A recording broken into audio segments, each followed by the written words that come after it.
Vamos dar continuidade à nossa aula de doenças infecto-parasitárias. Agora, doenças causadas por protozoários, onde nós vamos falar sobre duas doenças: doença de Chagas e leishmaniose visceral, tá? Tem a tegumentar, tem a visceral, mas nós só vamos falar sobre a visceral. Doença de Chagas, então. A doença de Chagas é uma infecção causada pelo protozoário Trypanosoma cruzi. Apresenta uma fase aguda, a doença de Chagas aguda, que pode ser sintomática ou não, e uma fase crônica, que pode se manifestar nas formas indeterminada, cardíaca, digestiva ou cardiodigestiva. A doença ela é causada por um protozoário, um parasita Trypanosoma cruzi, como eu disse anteriormente, que ele é transmitido pelas fezes de um inseto, um triatoma, conhecido como barbeiro. O nome do parasita ele foi dado pelo seu descobridor, o cientista Carlos Chagas, em homenagem ao também cientista Oswaldo Cruz. Esse inseto de hábitos noturnos vive nas frestas de casas de pau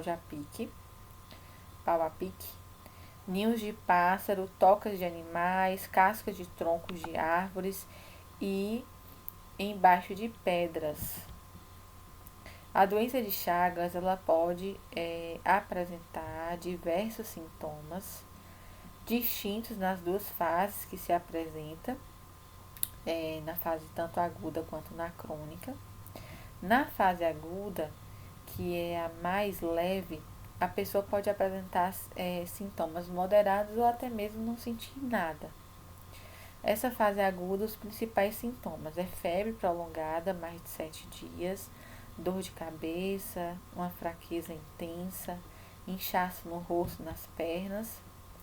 E na fase crônica, a maioria dos casos não apresenta sintomas, porém algumas pessoas podem apresentar problemas cardíacos, como insuficiência cardíaca, e problemas digestivos, como megacólon e megaesôfago. Como então a doença de Chagas ela é transmitida? As principais formas de transmissão da doença de Chagas é pelo vetor, que a gente fala a forma de transmissão vetorial, que é pelo contato com as fezes de triatomíneos infectados após a picada. A picada, né, desse inseto que normalmente, né, a gente chama de barbeiro, conhecido como barbeiro.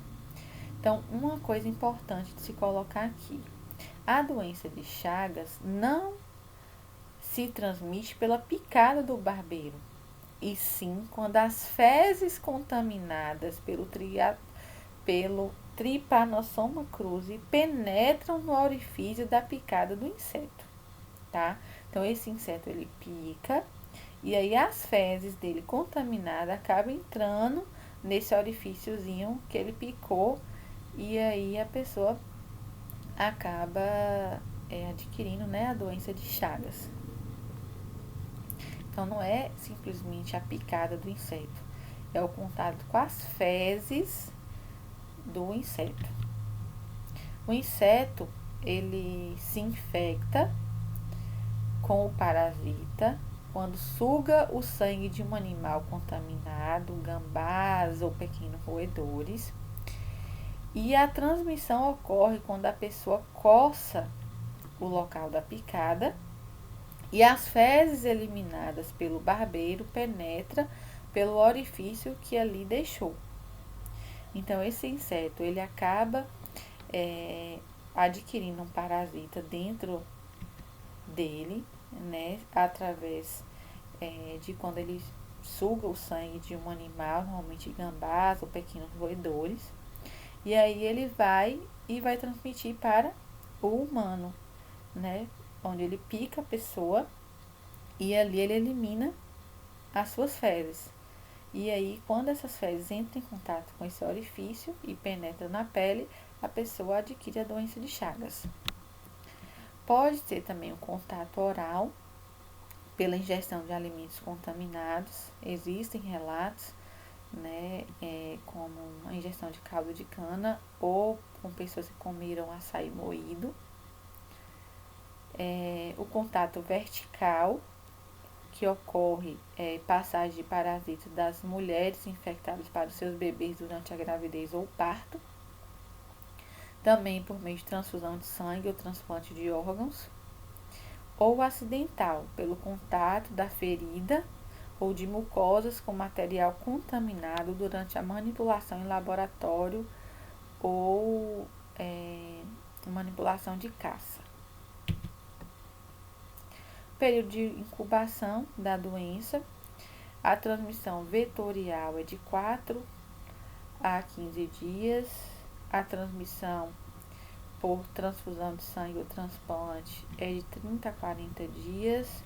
Transmissão oral de 3 a 22 dias e a transmissão acidental aproximadamente 20 dias. Como diagnosticar a doença de Chagas?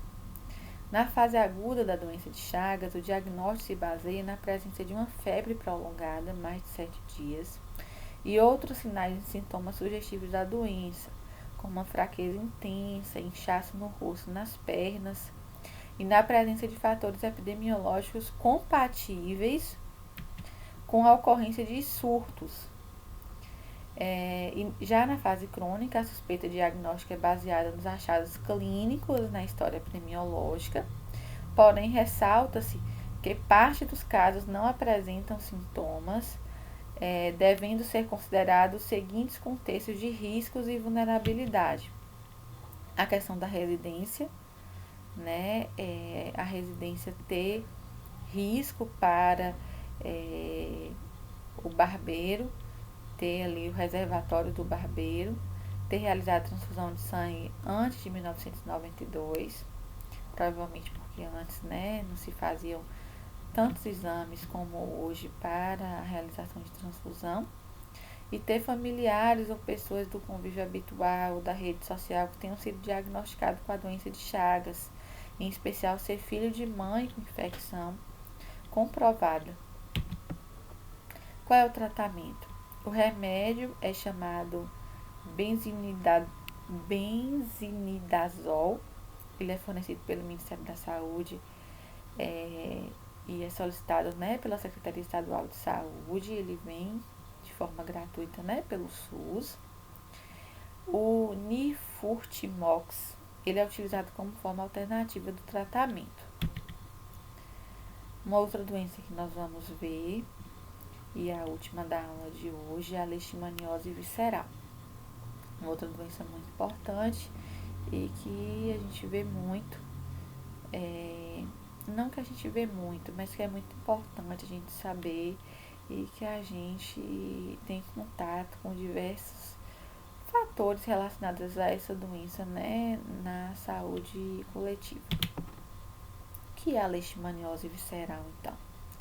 A leishmaniose visceral é uma doença causada por um protozoário, a Leishmania chagas, é conhecida como calazar, ou como esplenomegalia tropical, ou febre dum-dum. A leishmaniose visceral é uma zoonose de evolução crônica com acometimento sistêmico e que, se não tratada, ela pode levar a 90% dos casos a óbito. Ela é transmitida ao homem pela picada de fêmeas do inseto vetor infectado, denominado flebotomíneos e conhecido popularmente como mosquito palha, asa dura, tatuquiras, birigui, dentre outros. Esses insetos são bem pequenos e têm como características a coloração amarelada ou de cor palha, e em posição de repouso suas asas permanecem eretas e semiabertas.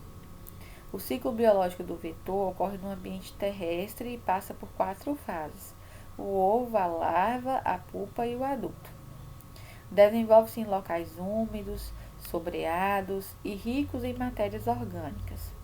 O desenvolvimento do ovo, a fase adulta, ocorre em cerca de 30 dias. Somente as fêmeas se alimentam de sangue, pois necessitam de sangue para o desenvolvimento dos ovos, o que justifica o fato de sugarem uma ampla variedade de animais vertebrados. A alimentação predominante é noturna, somente a fêmea, gente, que transmite a doença, tá? Tanto o macho quanto a fêmea, eles tendem a se afastar do criadouro de forma muito pouca, porque eles se afastam cerca no máximo de 1 quilômetro, mas normalmente é 250 metros. No ambiente urbano, o cão é a principal fonte de infecção para o vetor, podendo desenvolver os sintomas da doença, que a gente chama de leishmaniose, né, no cão, que é o calazar no cão.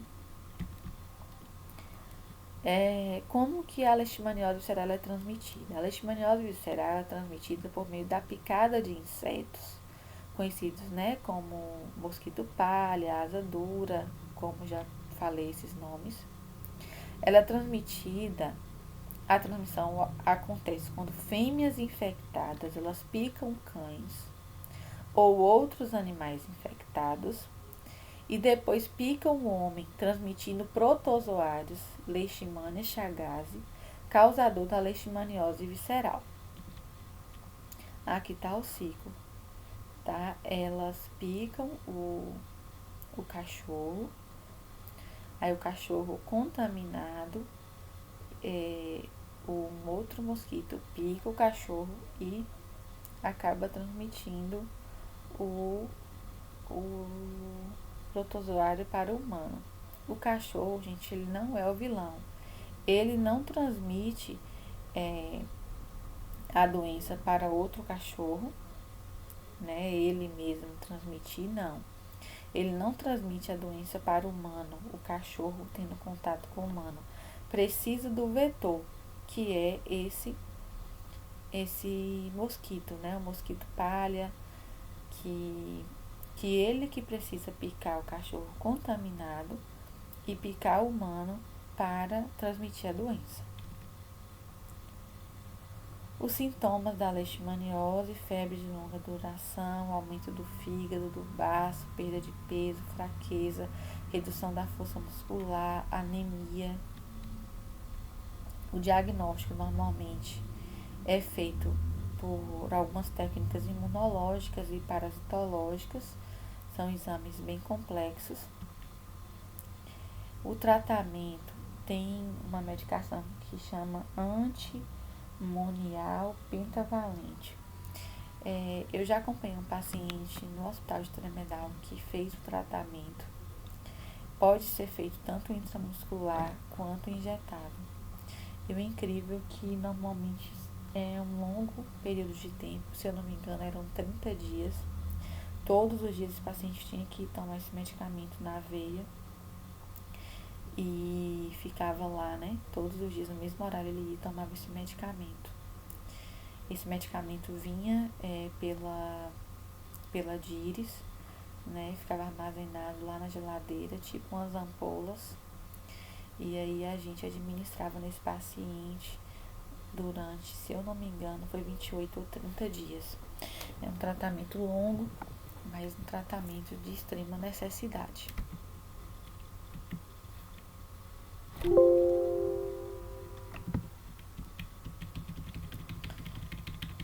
Os slides voltaram aqui para o início, só um minutinho.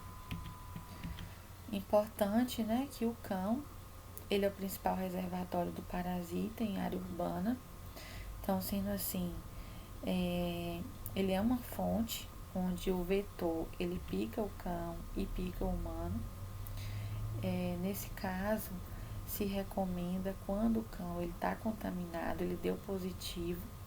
Normalmente, os agentes de combate à endemia faz os testes para leishmaniose nos cães e se deu positivo, a indicação é de eutanásia.